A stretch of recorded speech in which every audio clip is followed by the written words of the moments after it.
Thanks, sir. Good evening, everyone. Chair, my buddy of the advisory design panel, and appreciate you coming forward with the application you've got and you folks on screen. Couple of orders of business first we'll take care of here just quickly. Firstly, we need to approve of the agenda. Want to move that one? Hey, all in favor? Wonderful. And adoption of the minutes from previous meeting. There was an anomaly in that I saw. Yeah. Can you pull that up on the screen? Yes, yeah.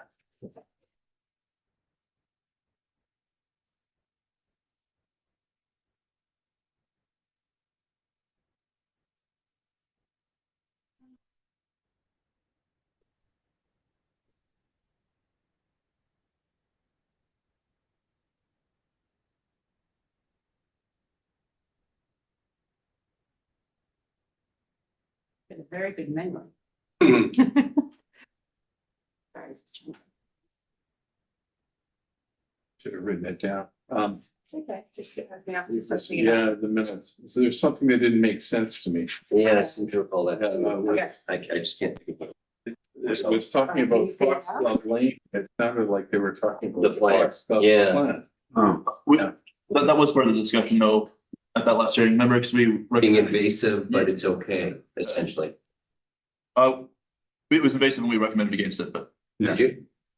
or not we, but. Yeah, maybe. Yeah, right.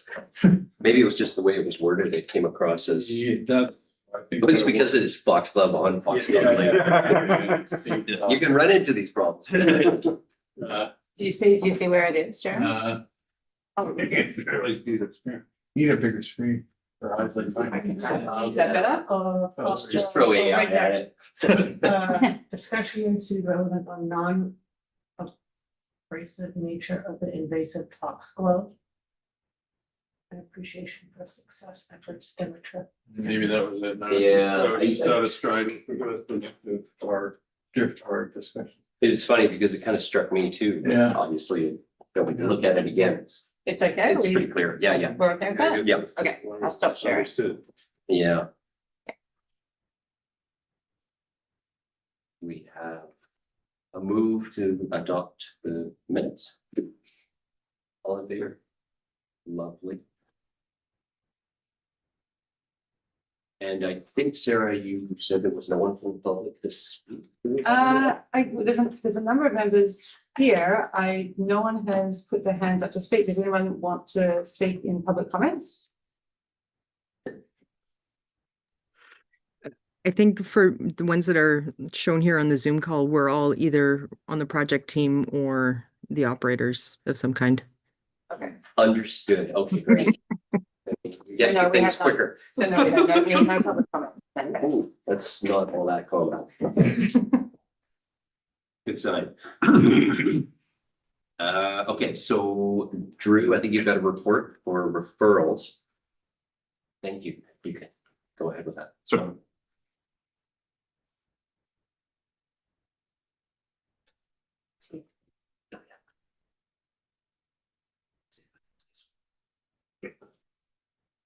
Thanks. So, thank you, ADP. So the purpose of this report is to provide an assessment of how closely the design of the proposed development at 1033 Miller Road complies with the Snug Cove design guidelines to guide the discussion of the advisory design panel. Nadine Beaulieu of Bonnie Madison Architects has applied to construct a 25-unit residential housing development at 1033 Miller Road. The property is owned by Lookout Housing and Health Society and will share access with the Bowen Island Fire Hall number 1, as well as the Bowen Island Community Health Center, being located to the east or rear of those properties. The site is currently undeveloped. The property falls within the Village Revitalization Development Permit area, which necessitates a development permit application for form and character. The Snug Cove design guidelines are divided by topic into 7 different categories. So artistic and rural character, community oriented, human scale design, pedestrian experience, heritage highlights, natural park ambience, and parking flexibility. So a pie chart is displayed on page 2 of the report to visually break down the level of compliance with the proposed design that the proposed design has with regard to the Snug Cove design guidelines. So 46% of the guidelines are fully complied with 12% partially compliant, 6% non-compliant, and 36% that were non-applicable, typically due to the guideline being intended for commercial or institutional development. Overall, staff are very pleased with the design, and it's apparent that the designers have gone far out of their way to find a design fitting the Snug Cove aesthetic while offering much needed affordable housing. So in the report, I've listed compliance with each separate topic in the guidelines. It's a bit much to read over line by line, but I'll summarize it by stating that the project is substantially in compliance with the intent of the guidelines, and I'll give a bit of explanation on a few points that were stated as not fully in compliance. So regarding signage, section 1A, the only reason that was listed as partial is because the design for that sign is completed at this time. So we'll include the sign requirements as conditions of approval. However, it's noted that we can only require the size and material type, which is as stated in the guidelines, but not as to whether Birch hires the Indigenous artists they've been speaking with. But we do hope that aspect comes through. Section 5B, indigeneity, was listed as partial, just for the same reason, simply that the Indigenous artist hasn't been contracted for sure. So if it does happen, we would consider those sections to be in compliance. The only other partial compliance to note is with electrical vehicle charging, since rough-ins for those outlets are included in the design. So there's the potential of those being added in the future, but just at the time won't be functional. Only areas that were non-compliant were regarding accessibility, section 4D, and rain infiltration, section 6C. On the point of accessibility, just important to note that the property, absolutely does meet accessibility legislation in its design. However, that guideline is asking for provisions above and beyond the legislation. So just, to note that accessibility legislation in Canada and BC specifically has been beefed up quite a bit in recent years. So there's not really any easily identifiable way the designer could make that building more accessible. There's no obvious obstacles or issues there. The other point of non-compliance was just with regard to rain infiltration. In that case, it's just unavoidable that the property is mostly non-permeable surfaces considering what's being built. Outside of the built areas on the property fringes, the land is left in mostly non-permeable surfaces. The land is left in a natural condition with permeable surfaces. Otherwise, as stated previously, the property is substantially in compliance with the guidelines, and staff are pleased with the efforts taken by the designers to make the building a reflection of the common aesthetics in Snug Cove. So there's building trim and wood tones used, along with a natural color palette and natural looking materials such as wood look fiber cement siding, and there being no unpainted metal surfaces. Warm lighting with limited brightness is to be used, includes catenary lighting in the courtyard area, and most other lighting around the property will be directed downwards to avoid light pollution. Living units will be exclusive to Bowen Island workers and families. The design includes peaked roofs, all parts of the buildings feature windows, and changes in texture and finish between upper and lower parts of the building. Overall, the building fits the arts and crafts aesthetic as required, and more in a general sense than in mirroring the form of any particular Snug Cove buildings. A few notes on screening, which is compliant, but just a few notes. The garbage area and the generator have been placed within fenced enclosures and will not be visible to the public. There is a pad-mounted transformer located next to the garbage enclosure. However, that can't be screened due to BC Hydro's access requirements. I might just point out that you can see in that image on the far right to the design, just next to that fenced area, you can see that little green unit. So I mistakenly at first thought that was a generator, but anyways, it's something that can't be further screened. On landscaping, the manager of environment and parks planning has reviewed the list and is happy with the choice of plantings, with the exception of snowy wood rush, which has invasive potential and should be planted only in contained planters. More recently, she also noted that the red Aussie dogwood would likely be eaten by deer, as was her experience, but made no recommendations either way. On a final note, staff recognized that the design has been slightly stepped back from the original submission after the applicants were forced to take some cost-cutting measures when their affordable housing proposal was reviewed by BC Housing. While several non-essential amenities were removed, the design has retained the important aesthetic elements that make it a comfortable fit for the Snug Cove area. We recognize that there's a difficult compromise between good aesthetics and affordable housing, and that the applicants have done an impressive job in walking that line with their design. So staff finds the proposal to be in line with the intent of the Snug Cove design guidelines and recommends the advisory design panel supports development permit application 2025-0099 for 1033 Miller Road. Thanks, Drew. If I could, I'd really like to commend staff on the way you put the synopsis together, the way you can pie chart and the tabulation of the credentials required to meet the guidelines. It's just so simple to go through. Like, it's just fabulous to see that. I mean, we spent years working on these guidelines and it's come to a place now where I literally was blown away when I saw that. Thank you.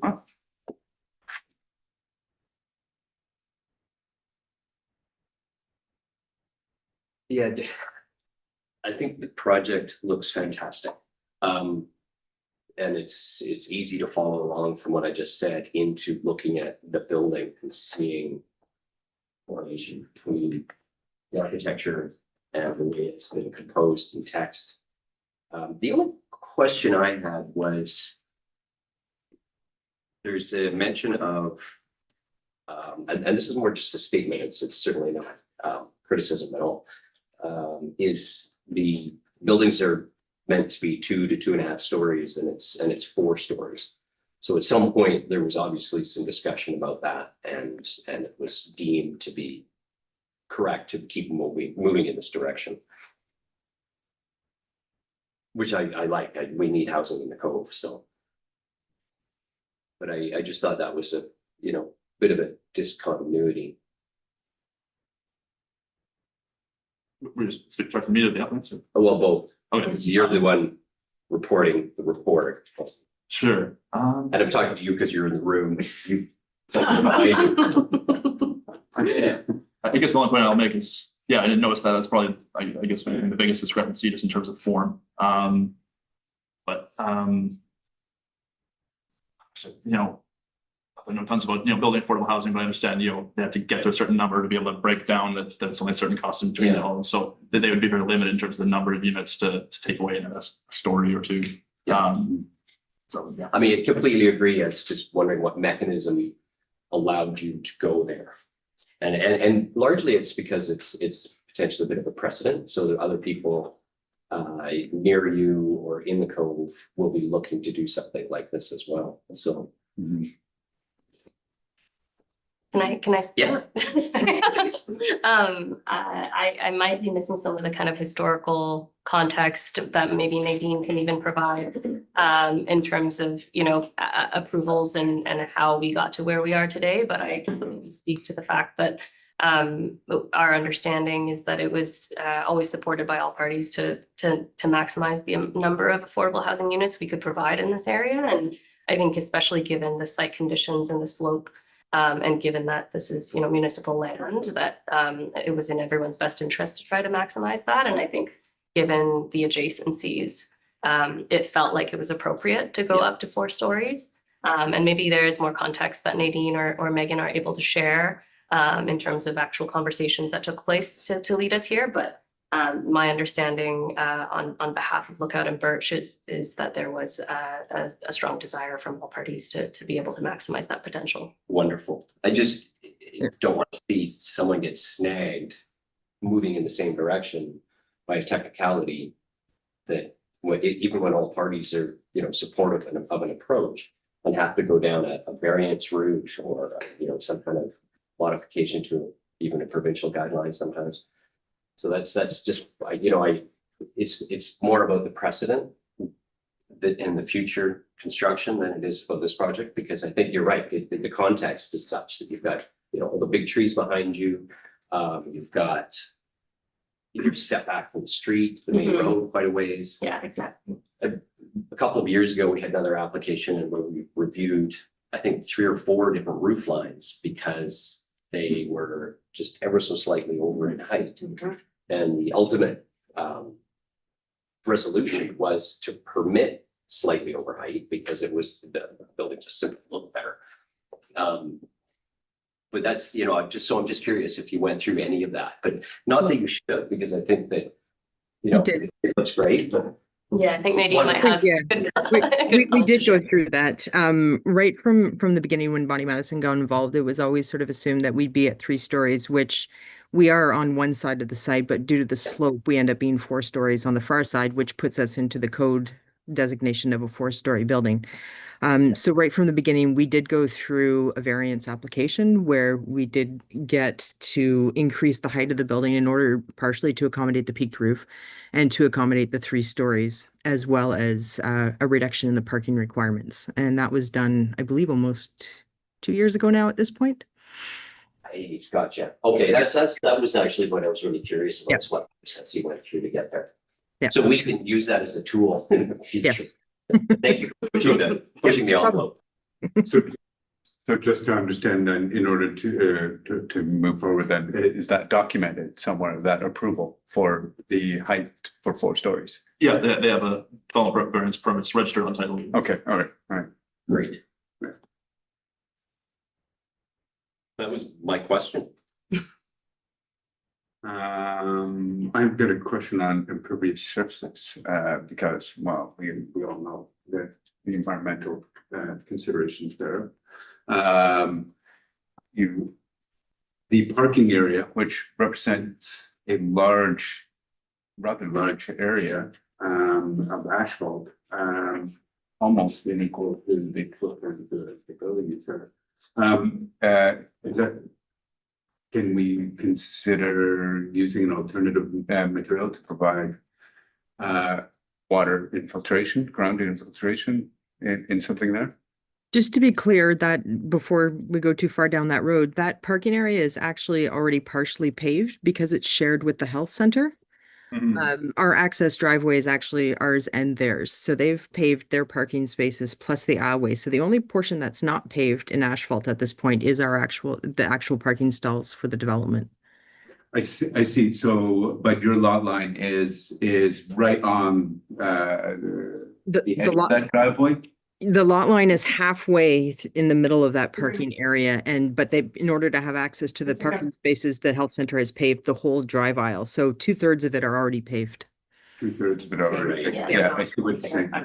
Yeah. Mm, So it's the 10 understood. stalls that would be additionally added. Mhm. Uh-huh.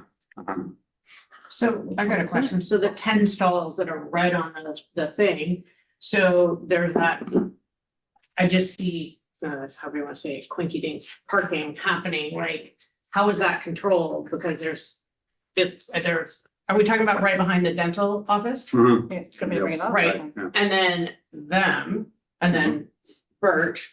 I'm just wondering how that whole parking will work, if there's gonna be a whole bunch of space in between all this parking, or you know what I'm trying to say? I just can't quite understand. If it's just gonna become a sort of parking chaos. Oh, I don't think so. I think that my understanding from the health center is that their parking at that lower level is for their staff. I park down there all the time when I have. Oh, do you? Oh, okay. Yeah. That's It what we just were says told. reserved for dental. Right. And so the back of where the green, if you're looking at the picture that's in the upper left-hand corner, Mhm. the green on the back side, so is that technically that dental office? Yeah, it's just the building block outline is not showing there, but Yeah. yes, it would be right there. Where the green So- is on the upper right. And I'll let Megan from Lookout correct me if I'm wrong, but the intention is that these 10 stalls would be rented out to tenants at a monthly rate. So that there would be either assigned or at least, there would be registered stall holders. So we would, but we don't have the detail yet, but we would have some signage on those stalls to make sure that it's clear it's for resident parking.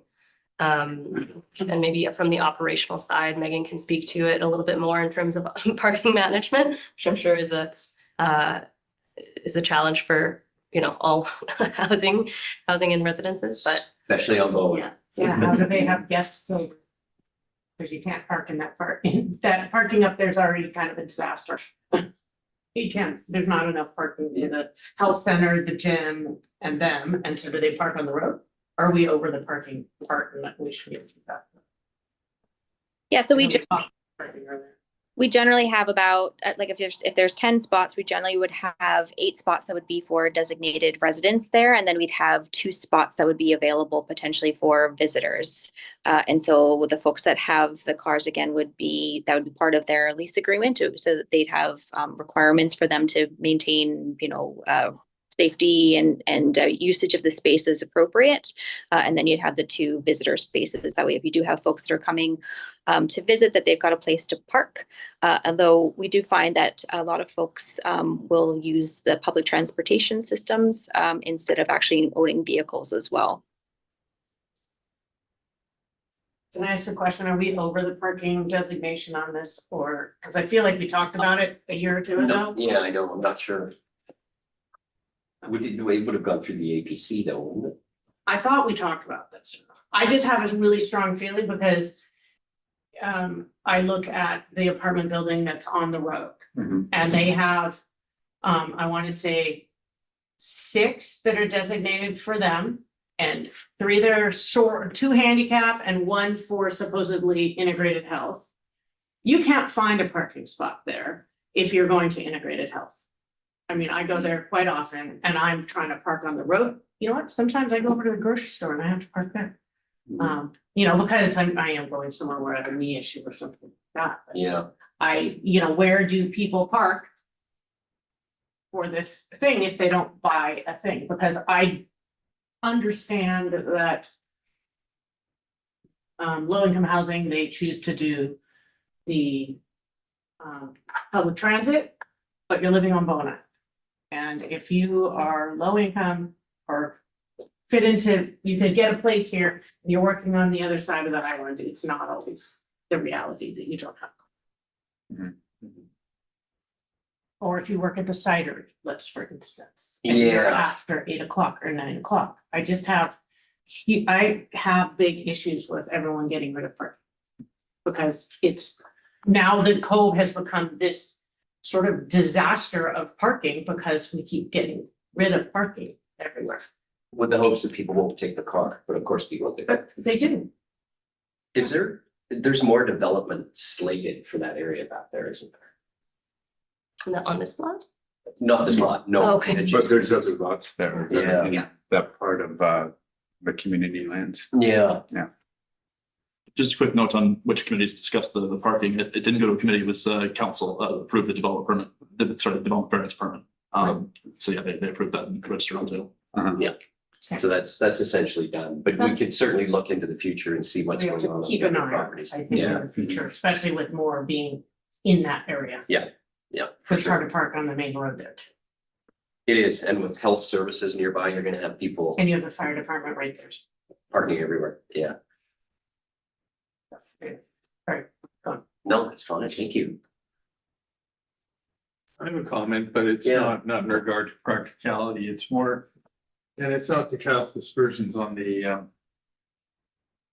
design or everything, and it's obviously compliant with the guidelines. It's really more a reflection of the limitations of the guidelines. When I first looking at the elevations, my first thought is that doesn't look like a Bowen Island building. And we discussed this when we were talking about the guidelines, that there were aesthetic gaps.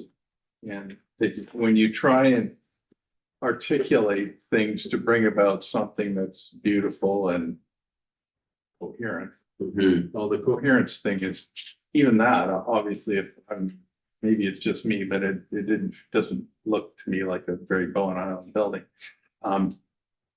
But it's really a reflection more on the inadequacies of the guideline, maybe, but I mean, again, we've already discussed those at some point in the past about those gaps and how do you bridge that to make something that, like, what is to be like Bowen Island? We give examples and so on. One of the issues is simply that it's a 4-story building, which is in itself difficult. Yeah. And I certainly have no problem with the whole objectives of it, obviously, and compromises have to be made and so on. But I just wanted to raise that point that we should be maybe looking at the guidelines again to find out if there are ways to bridge those gaps. Mhm. Well, and where you're trying to work extremely efficiently, economically with housing that's essentially low income. And coupling that in with guidelines that just simply add money largely, in some respects, not in all respects. It's tricky, and it could, so an idea just floated through my head, not that we'd even go down this road, but this idea of if you are doing low income, are there relaxations you can get? But then that totally conflicts with the whole intent of the guidelines, which is to have a village that has a certain feel, vibe, architecture to it. I keep thinking about in the post-war, the government built for returning vets, Mhm. small story and a half with a basement houses that were super efficient. They were stick framed, they weren't really prefab. And those houses are still standing. I have friends who bought one in Ottawa, and it was a fantastic house in terms of its efficiency and its simplicity. And it was not expensive. I mean, you can say, well, back then things weren't, but in the context of the time, they were cheap. Mhm. So given, I'm just thinking, I mean, I'm not designing this place, obviously, but I just wanted to bring that up, that it's something about the aesthetics, because we could go on ad infinitum. The object is to try and make things sonorous and aesthetically congruent. I mean, that's a pretty ambiguous term. I mean, what does that Yeah. mean? But, and yet, when you see it, you know it. Mhm. And I think that even came up in our earlier discussions about the guidelines. Mhm.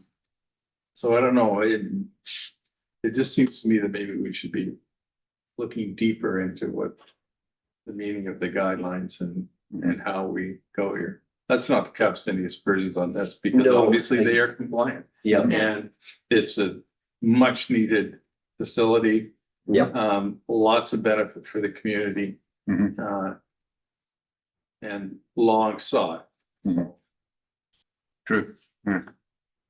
just a rogue question, groundbreaking. What dates are you thinking, this spring or this summer? If all goes well, it'll hopefully be spring. Yeah, And at this point, that's what we're targeting, spring. great. Yeah, it feels like you're at about that level to get into all your contract documents. We're getting there. Yeah. Where did we come up with the earth tones thing? The guidelines, how did that come about? Yeah, I've always had a bit of an issue with that. I remember when, yeah. You give examples of the East Coast. Yeah. yeah, and there was the case here, what they used to call the Boulevard Cottage, which is now the tourist thing. It was painted in a blue, and people went sideways about that. Yeah. And yet now it's sort of considered a nice. The way. Well, it's because in this kind of weather, it's bright, Right. it's Cheery. cheery. Yeah. It's uplifting, really. And I always think about walking past the antique clothes place, the Yellow Cottage. Yeah. Great Same, example. same deal. And you can't get like you're alluding in the East Coast, where you get these colorful places, and this can be very stark coastal environments. Same in Latham Island in Yellowknife. The town is just a wasteland itself. You go to Latham Island and it's old cabins and they're all brightly painted. Yeah. And and especially in winter, I mean, it's wow. Yeah. Really, really nice. So anyway, that's one thing to question about the guy. So this would be good. It'll Well, it's drift a into great the point. forest. You won't see it. Typically, color doesn't have much of a cost impact, depending on what color and what you're doing, whether it's interior or exterior, but did you guys play around with colors, or did you just come up with your color palette for the building based on the guidelines? I'll let Nadine answer as the architect. It was, there was a bit of color at one point on just the elevator shaft, but yes, mostly the guidelines influenced the color palette that was chosen. Yeah. Otherwise, we do like to put colors on things. Do you remember, Vince, we were Well, looking? I think we like colors as well. For this building, You're hearing that? it was the Hardy Board. Yeah, The palettes were horrible. I know. Yeah. And so we suggested that the community part be distinguished Oh, from yeah. the muni part at least. Mhm. They weren't particularly striking colors, but they didn't even do that. Yeah. Instead Yeah. of all one. Well, we did encourage Military the green. health center to use some color. Yes, and they did. Yep.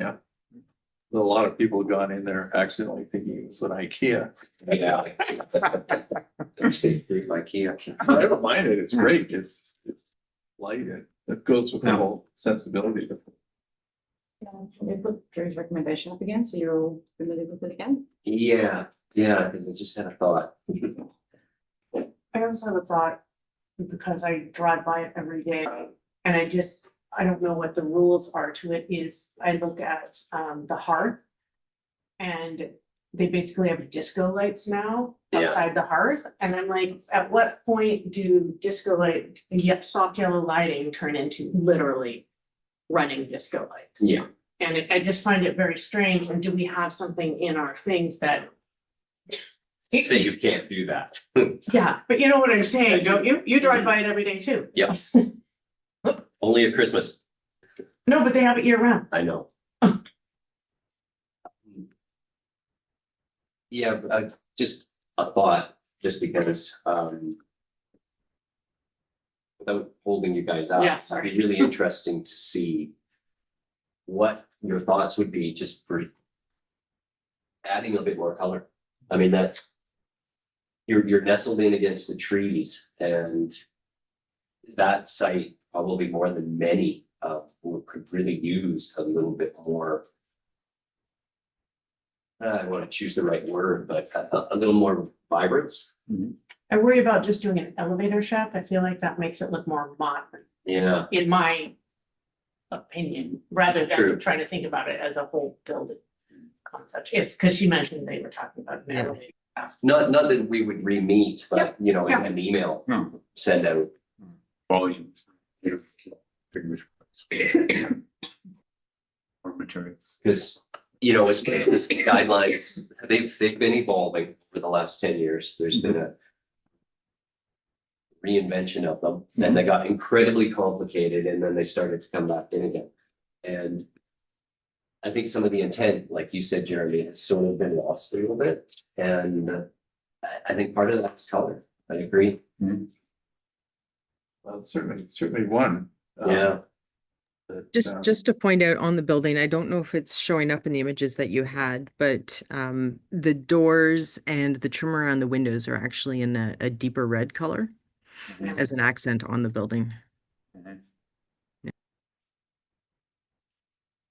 And the two major materials are like a cement siding, and I can't quite tell what the brown is of the larger volume.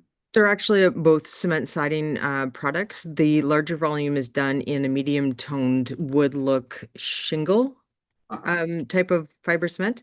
And then the stair and the block that's on the park side of the building are done in a lighter wood look board and batten finish. And then one last question from me, and I won't belabor the water thing. You know, given that your site is, well, pretty much covered in impervious things, et cetera, we don't have a stormwater collection in this municipality. What's your stormwater management plan? Where's it all gonna go? Big rock pit. Where's the plan? There is a septic system that's being put in and until You it's can't put stormwater into the septic system. I know, and there is also a holding tank to release, I believe, that goes down to the bottom portion of the property, if I remember correctly. It's already on the edge of being waterlogged at least I walk that path often, and that creek in that area, my dogs come back. Mm-hmm. Well, and you, in theory, have to submit a stormwater management plan. Yep. At your next stage. Yeah. We do have our BP application already in, so it would already have been submitted. I just Yep. don't remember the details enough Yeah, to speak 'cause- to it. But Because the we do have a creek, plan. that's which been is a submitted. fish bearing stream, as we Yeah. know, 7 are running right now. Is running, but just a little ways away from this, and you wouldn't want all your water to run down that and take a whole bunch of sediment there. Mhm. Cause issue. It's pretty loose dirt. Yeah, in behind exactly. there. Mhm. I'm not sure what we can say about that right now. No, I'm not sure where Yeah. that takes place in a DP stage or CD building permit stage. Sometimes, it's yeah, sometimes municipality. it's DP, Yeah. but usually it's, City of Vancouver, we have to have a rainwater management plan as part of a development permit. yeah, Yeah, that's a lot of running off there. It's a Right lot of roof. behind, because the trail runs right, but I don't know how much property behind it, and then the trail runs and it goes Yeah. down to the.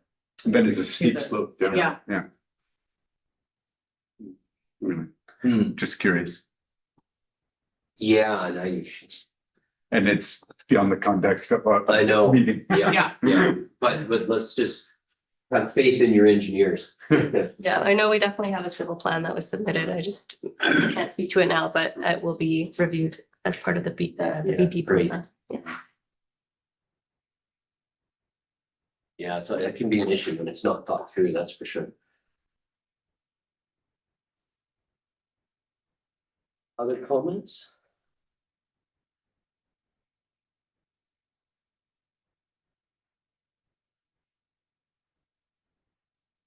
So what was that wording from Drew again? Yeah, it's up on the screen. So I guess we need to have someone post that.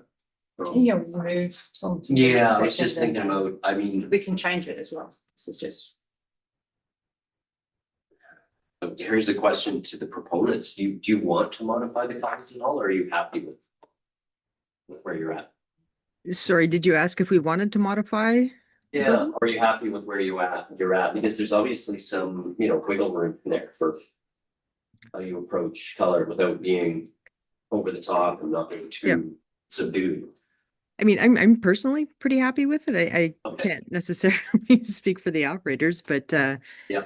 I'm fond of this design. I think that it has both a mix of color and, keeps in line with that sort of natural wood aesthetic and blends nicely into the forest. So I think given the scale of the building, Yeah. this might be the time to keep it a little more subdued. Let's not give you more work then. Maybe Yeah. the issue is more, again, for the design guidelines to Yeah. be a bit less Yeah, I think stringent so. about Mhm. earth colors and earth. Yeah, good point, Jeremy. I guess I have one more question too, is I could have just figured out what all these little green oval things are.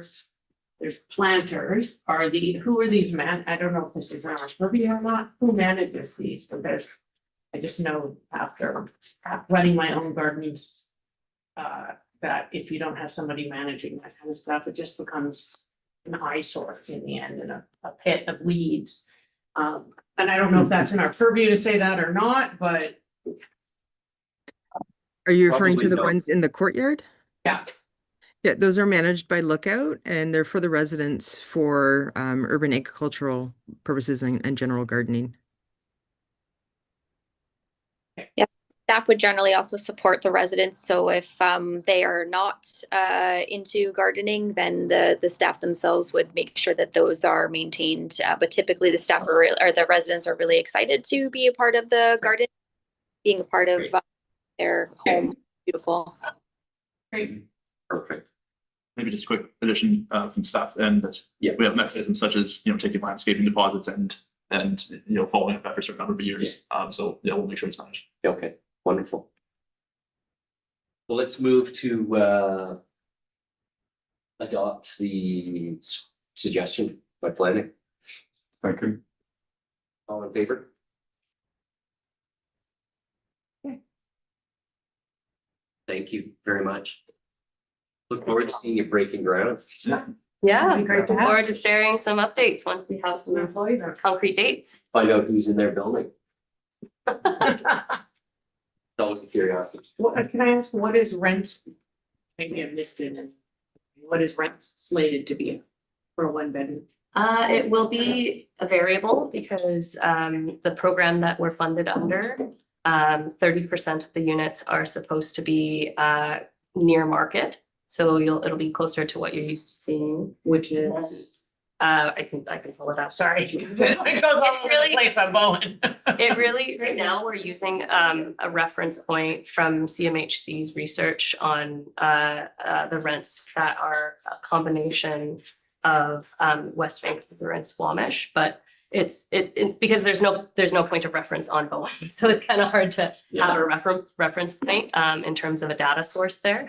But it will be variable that is going to be managed by Lookout in terms of what is viable for the market.